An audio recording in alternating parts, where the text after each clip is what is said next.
On September 1st, 1939, Europe was thrust into a massive war that would encompass the entire world. Initially, it would encompass Poland, but it would very quickly expand to the rest of the world in many different forms. So this was a reaction certainly to Germany expanding into many of the surrounding areas to include Austria, as well as Czechoslovakia. And then Adolf Hitler, a chancellor of Germany itself, would test the waters a bit by thinking he could take Poland as well without confrontation. However, Great Britain as well as France would not let that happen. They would resist, and they declared war on Germany. As a result, they were prepared for their war. Poland would fall very quickly to Germany, but also on their eastern front, the Soviet Union would also join in on this war by taking half of Poland. This was an agreement between Germany and the Soviet Union in the previous year.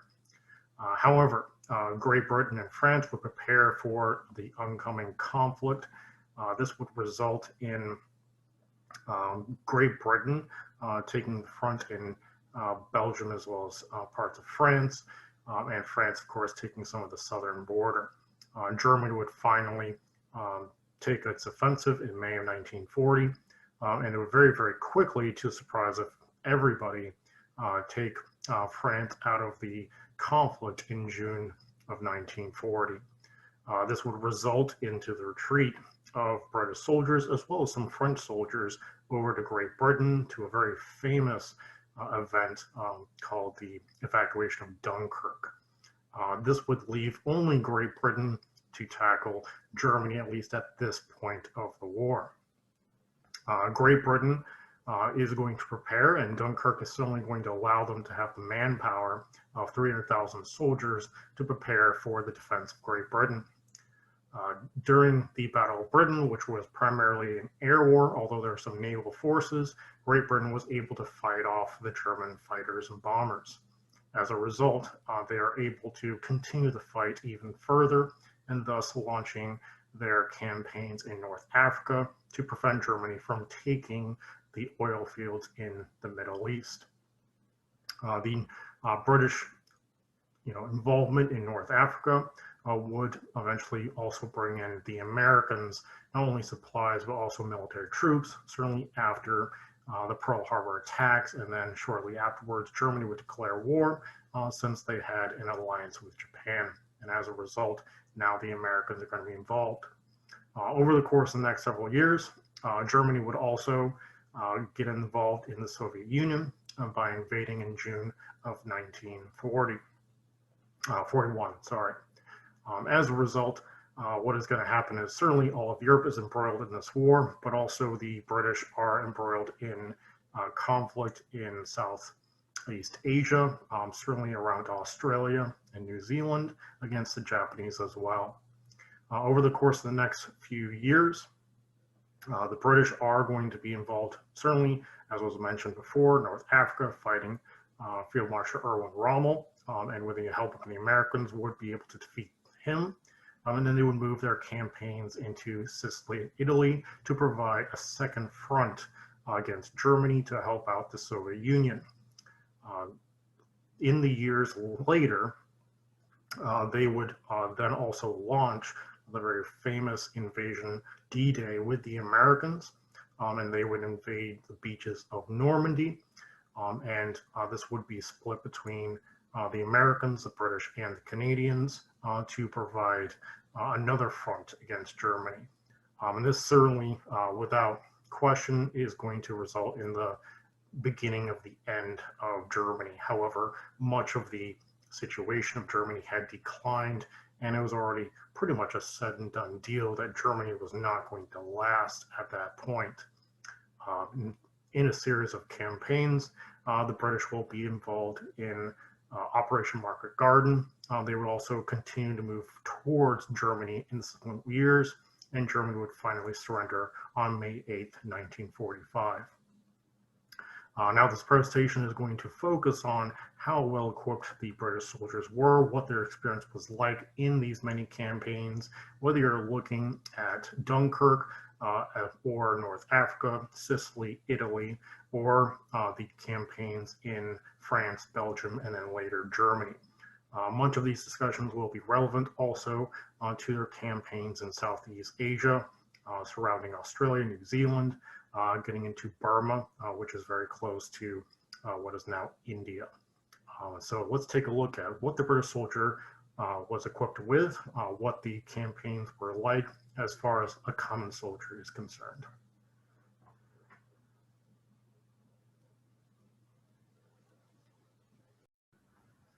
Hello and welcome. I'm representing a British soldier from World War II. You might see this as being very familiar to World War I. You might even guess this might be a World War I soldier, but there's some slight differences, and so I'll go and explain some of those differences. Some of the experience of the British soldiers in World War I, for example, they had a very good uniform, very adaptable to the warfare that they were experiencing. Certainly, they could not predict that it was going to be trench warfare for much of the war. They thought it was going to be a very mobile warfare and something completely different than what had happened. They thought it was going to be very similar to some of their previous experiences from war, like Boer Wars. However, their uniform was adaptable to that situation. And over the course of the years of the Great War or World War I, there were slight modifications. So after the war, once they tried to determine and figure out what to change, there wasn't a whole lot of differences. So for example, the helmet itself, it worked fairly well in World War I. And so as a result, they didn't change it. There was a few different adjustments, like what you see with the attachment points under the chin, but for the most part, its general design worked pretty well in World War I, so therefore it wasn't broken, therefore they didn't fix it. However, after World War II, they'll make some more adjustments, but nevertheless, that's a conversation for another time. So as a result, the helmet's going to stay the same. Much of the actual dress of the uniform itself will remain fairly similar, but they're going to make a few adjustments due to their experiences of World War I. One of those experiences is they recognized that in the future, that there was going to be more mechanized type of warfare. So they had introduced the tank during World War I, mainly in 1917. There were some prototypes in 1916, but they were certainly playing around with mechanization in World War I. And so as a result, they adapted their uniform for that future war. Now, certainly they didn't know in the 1920s what World War II was going to look like, but they started to incorporate a lot of different pockets to adapt to that particular situation. So on the pants, for example, which you can't see very well, but the pants itself, they put pockets, one designated for the maps for the troops. So if you were in the infantry, if you were in the tanker brigade, or any other sort of ground forces, you have the same uniform. And so this is going to be very easy, certainly once we get to World War II, very easy to mass produce and manufacture, and it's going to be used by a lot of different troops. You're not going to have to change it based on the branches per se.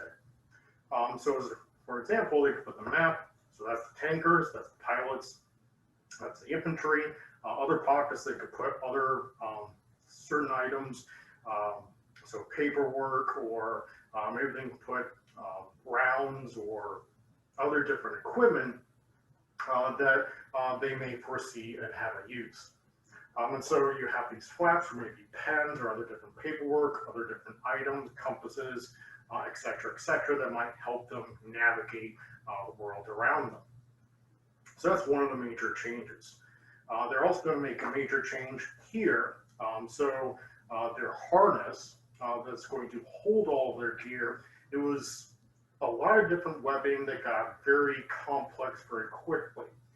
So they tried to clean that up a little bit. So there's a lot of crisscross patterns, small pouches on either side, which worked in World War I, but they felt that they could improve upon that. And that's what they did. And so they have their general belt. And the real innovative thing that the British did during World War II, and certainly the years prior to World War II, is they made a harness or a system that could be very modular, meaning that you could put parts in, take parts out, and adapt it for the situation or mission that you're going on. So you start off with your basic belt, and then you're certainly going to have these shoulder rests that you can start attaching bags like what we see here. And so you can also, some troops might have a big bag, which was very typical across the infantry themselves. I'm not wearing it currently, but you would attach it on to these little hooks right here. And that's where you're going to have your food supply, your shaving kit, any sort of items that you would need for your day in and day out. Not necessarily combat related. And then you're going to have these pouches here that's going to hold ammunition. And I'll get into that a little bit further. But more importantly, on one side, you're going to have a water bottle. Now, in the early part of the war, so we're talking 1940, 1941, and certainly dipping into 42, you're generally going to have a water bottle on your right side. When we start getting later in the war, 1943, 44, 45, they're going to start adapting these water pouches to have them on both sides. The British recognized that water was essential, especially in the many combat areas they were fighting in, North Africa, Sicily, Italy, and then if you look at the Pacific theater, the jungle environments of Burma, water is going to be essential. So they started issuing 2 water bottles per unit or per infantry soldier.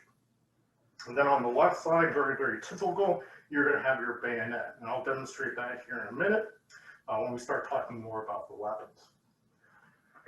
Now, as far as other different equipment they could attach other different pouches and bags. Some might be a little bit bigger, that might be on the side, for example. They're going to have a gas mask due to their experiences in World War I. Gas was certainly a big threat. They didn't use it a great deal in World War II, thankfully, but that option was available.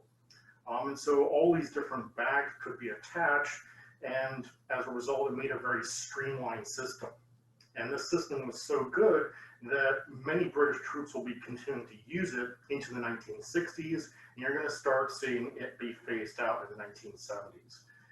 So any veterans out there, military veterans, no matter which country that you served in or from, you're going to see some of the origins of modern sort of systems you may or may continue to be using based on this system right here.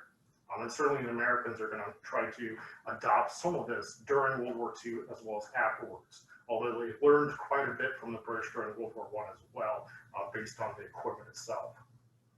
All right, so what's in these pouches itself? It's not necessarily going to be only ammunition. Typically, the British soldier is going to have a bandolier for ammunition for their rifles.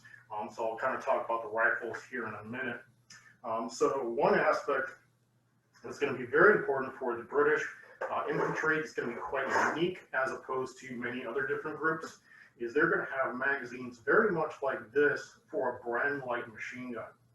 The Bren light machine gun was a little ahead of its time. Certainly the Germans, the Japanese, the Americans, they had an idea of a light machine gun. If the Americans, you're looking at Browning Automatic Rifle, or BAR. But it was quite heavy and not exactly the use that we're going to see with the Bren light machine gun.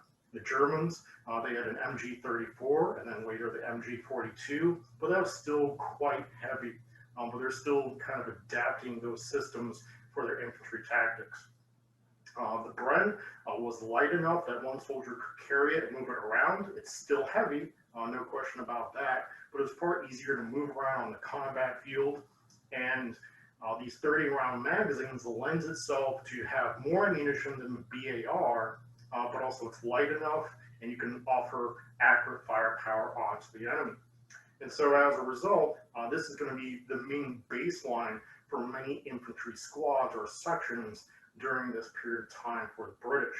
So you're going to send that fire down range. Hopefully it's accurate. You're going to keep the heads down of the enemy, and that is going to allow your infantry to maneuver, get around, take out the enemy, however they may be.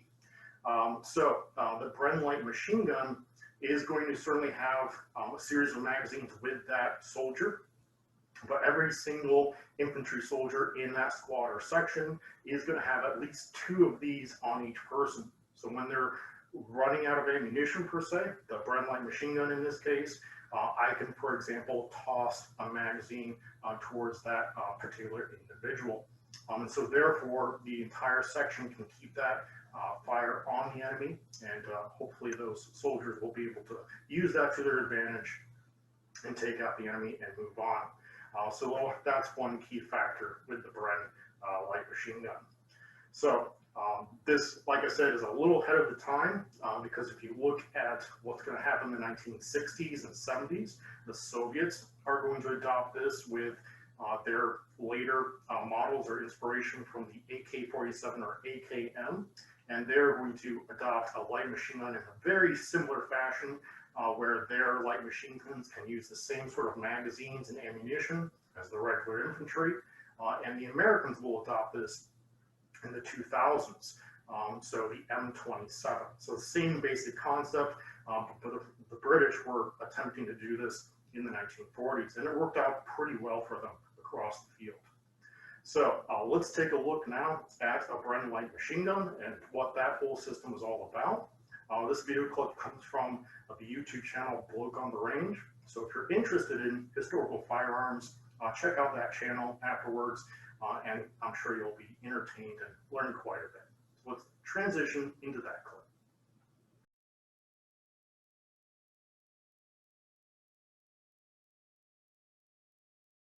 When employing automatic fire, as here, it is best to fire it in bursts of 4 or 5 rounds. The necessary volume of fire is thereby produced, accuracy can be maintained, and excessive expenditure of ammunition is avoided. The normal rate of fire is about a magazine a minute, and it is important to remember that there are only 24 magazines in the section.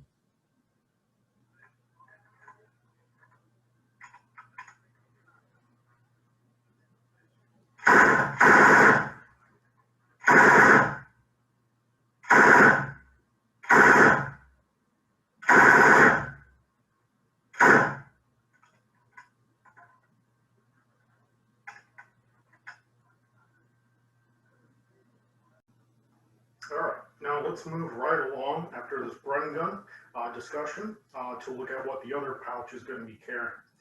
Yes, you could carry some ammunition, but as I said previously, the bandolier is typically going to be where you're going to carry your main stash of ammunition.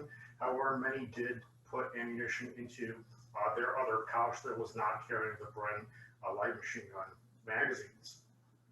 In addition, you might be carrying some hand grenades with this pouch as well. So that could be fragmentation grenades, like what I have in here.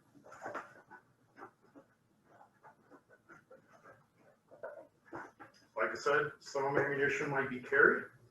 There we go.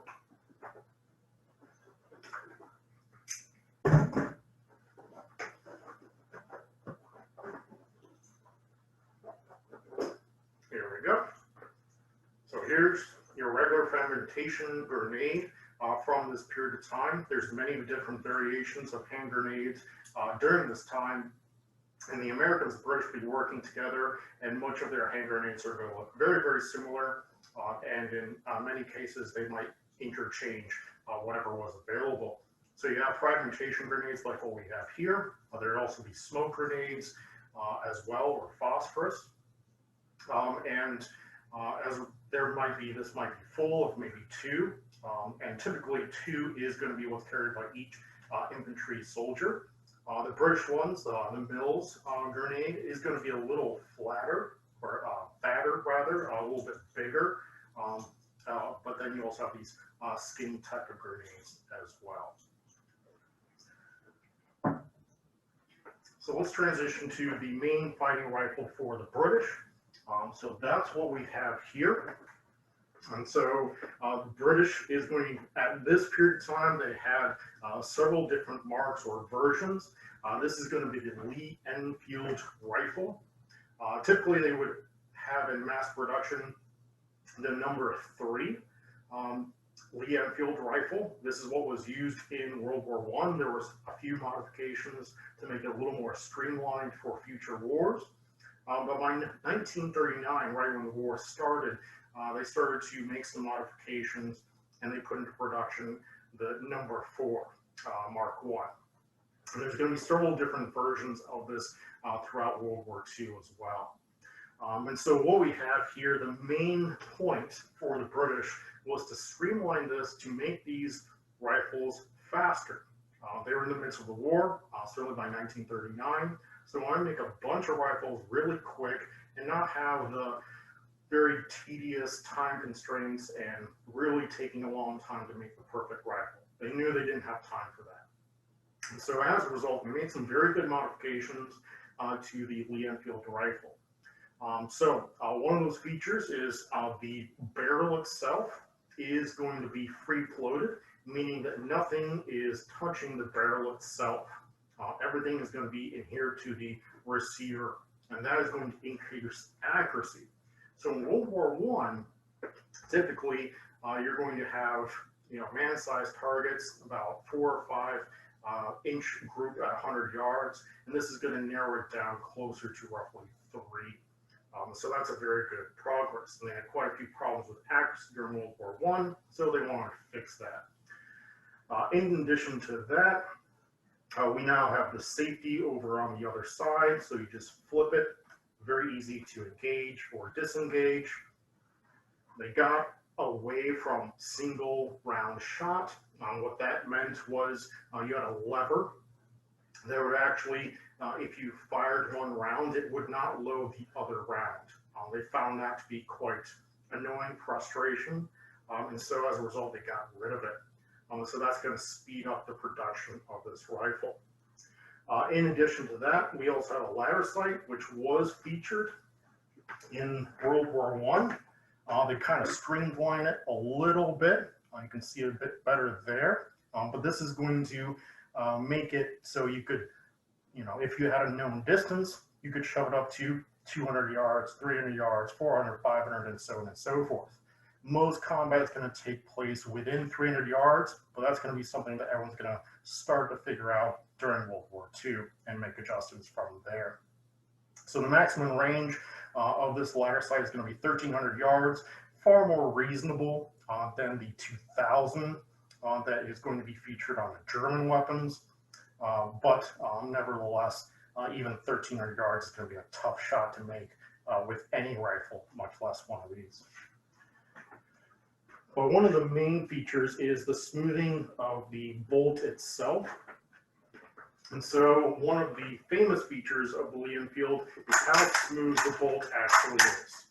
So it's very, very quick, and that is going to be able for the British soldiers to fire quite quickly.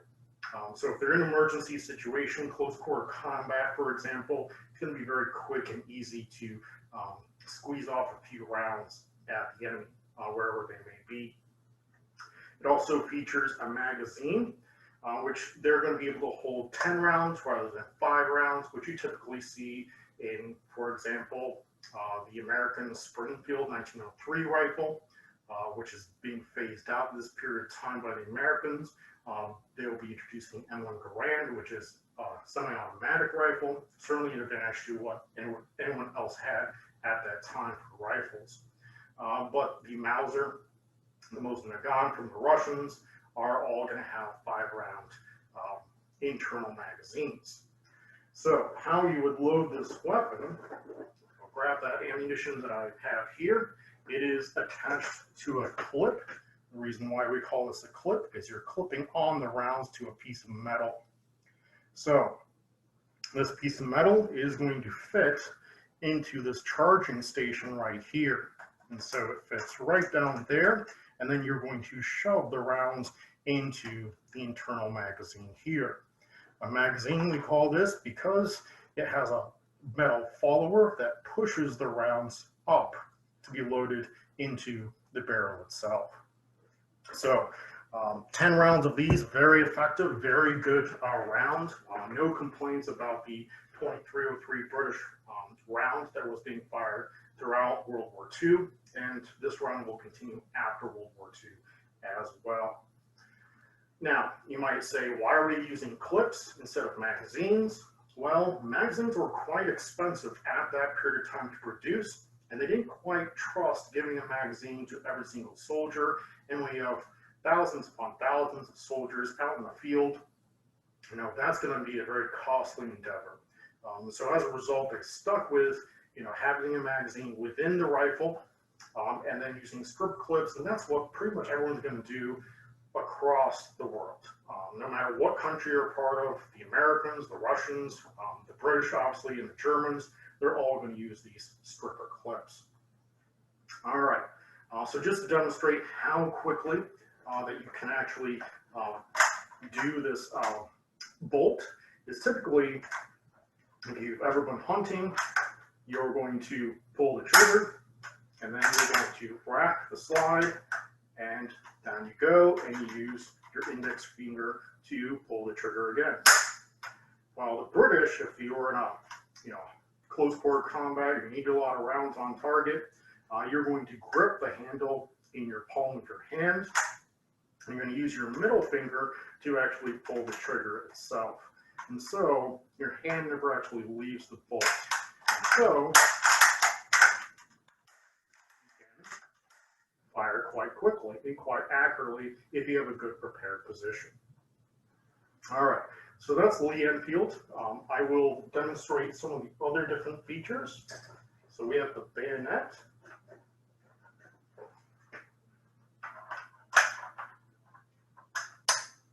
So once again, keep in mind that they are trying to manufacture these as quickly as possible.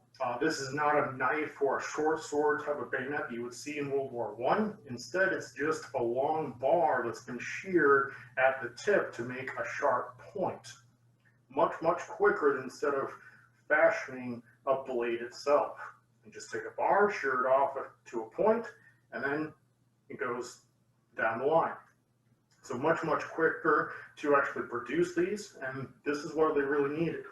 Were there many different bayonet engagements throughout World War II? For the British, not so much, but it was still a backup weapon. They used this for, you could put, something that you had hunted, like a squirrel or a rabbit, put it on this, cook it over the fire. So they had uses like that. They would also use this quite typically for actually looking around for mines. So if they had an idea that there might be a minefield up ahead, and they could just poke in the ground without letting it go off, and then they could find these mines and avoid these mines. So there are multiple uses for this piece of equipment.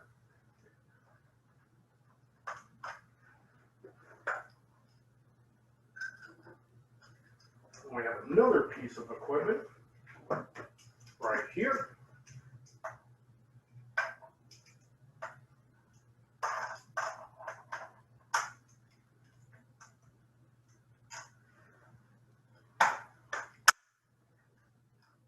Go. Twist this on real quick.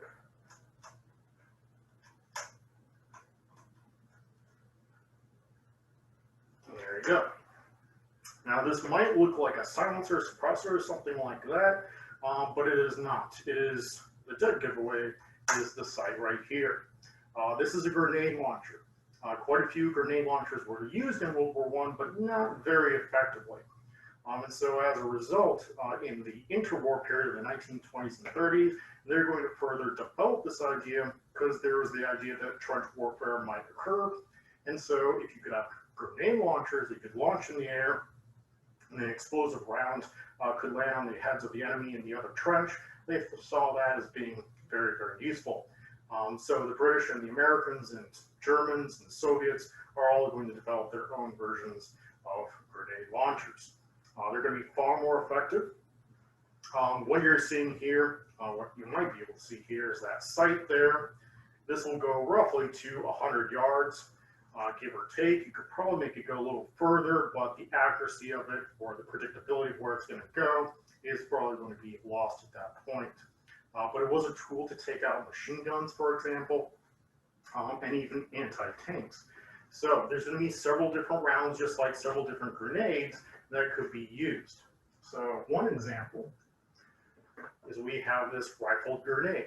So what you would do is you would put it on right here. The fins down here are going to stabilize the actual round itself. And up here is going to be the shaped charge. Now, you could actually change and take these two pieces apart, and you could pick maybe a fragmentation warhead, or maybe a smoke warhead, or an anti-tank warhead. And so you have some options there. So before going out on combat, you might say, okay, we need a couple smoke, a couple frag, and they would have several separate pouches for this different equipment too.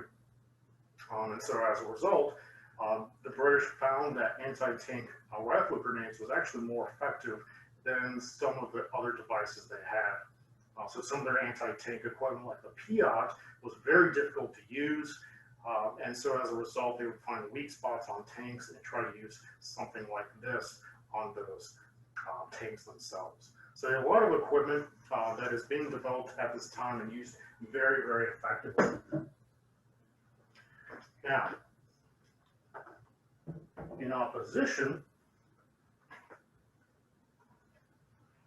we have the Mauser. So this is going to be used by the Germans during World War II. A longer version was used by the Germans in World War I. It is bolt action, very much what we saw with the Lee Enfield. But this is a very robust, very durable, and reliable rifle. And you can see here we got a bayonet, which is fashioned in a knife, as opposed to what we see with the spike bayonet that we saw in the Lee Enfield. This is going to take quite a bit of time to manufacture, and much of the German equipment is going to lag behind because the Germans are looking for perfection when they don't really have the time and effort to really perfect every single piece of equipment. They're going to kind of get that message by 1943-44, but by then they're already losing the war, and they're having bombs dropped on them by the British, the Americans, and then certainly by late 44-45, now the Soviets. So that's going to be a bit of an issue for them. But nevertheless, it was a good design. It was bolt action.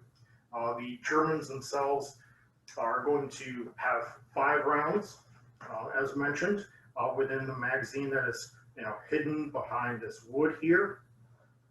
It is a rather large round, an 8mm Mauser round, which is much bigger than what you're going to see the Americans, the British, the Soviets use. It's hard hitting, which at the same time can really rough up your shoulder if you're firing a lot of those rounds. But one of the advantages that the Germans are going to find with this is is really robust, very durable, and so it is one of the most reliable designs and easy to make designs that has ever been developed, at least for bolt action rifles. And so your typical hunting rifle is actually going to use the Mauser system, and many countries are going to adopt this system. The Americans with the Springfield 1903, the Russians with the Mosin Nagant. The British certainly looked at this design and they made their own decision with their design, a little bit different. So that's just kind of what the British do. So it is a very good design, but it was at this period of time becoming quite dated. They did have semi-automatic rifles, but they weren't very reliable. And so you're not going to see widespread production of those semi-automatic rifles. They're basically going to adopt the Russian design, but much of those rifles were built under poor condition, and so they're not going to last either too. So it's certainly a great rifle, but it's a little bit behind the times. Certainly on par with capability as a Lee Enfield, because the Germans are going to develop grenade launchers, certainly have a bayonet. They're going to develop scopes that you can fit on top of here as well, and the British will do the same thing with the Lee Enfield. However, much of their sniper program won't develop until after the war too. So very good design, easy to maintain, easy to take apart, and it does do the job. But unfortunately or unfortunately, depending on your point of view, it's not going to quite work out for them. So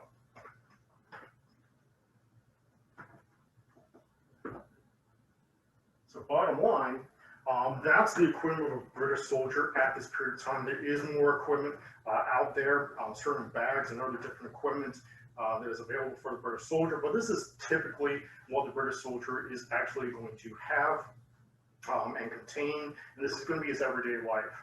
It was, in comparison to other different forces, quite comfortable. Yes, the Germans had highly refined uniforms. They were very nice uniforms. But once again, just as we certainly had that discussion about the Mauser and many of the different German weapons, they really couldn't afford to spend that much time. And they had a lot of different projects all at the same time. The British recognized we need a rifle, we need to streamline it, we need a lot of these. Same thing with the uniform. There were modifications over the course of World War II, removing buttons. For example, there's a little tab here to basically be your belt. And so they're cutting away material to speed up that production. So we see it with their weapons, we see it with their uniform, trying to make it modular.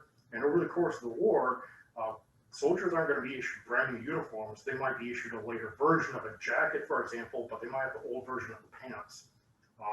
And it's all about trying to streamline the process so they can get the equipment in the hands of the soldiers and start winning some of these battles, which they're effectively going to do. And they certainly do a lot better in the economy side of things, as well as in the military side of things in the later portion of the war. We're not going to really talk about too much into every single battle, but as far as the economics and getting the gear that soldiers need, the British are certainly far more effective than the Germans. The British mechanized their supply line. They certainly had tanks. They had troop carriers to help out the soldier, mobile artillery units. And so they were very, very good with that communication and getting the tools needed to win the war. And of course, they certainly did. And then, of course, the Cold War will start, and that's a conversation for another day. I hope you enjoyed this very quick overview of World War II and some of the British experiences of World War II and being engaged in a lot of different fields and being able to adapt to those situations to accomplish their mission. Thank you.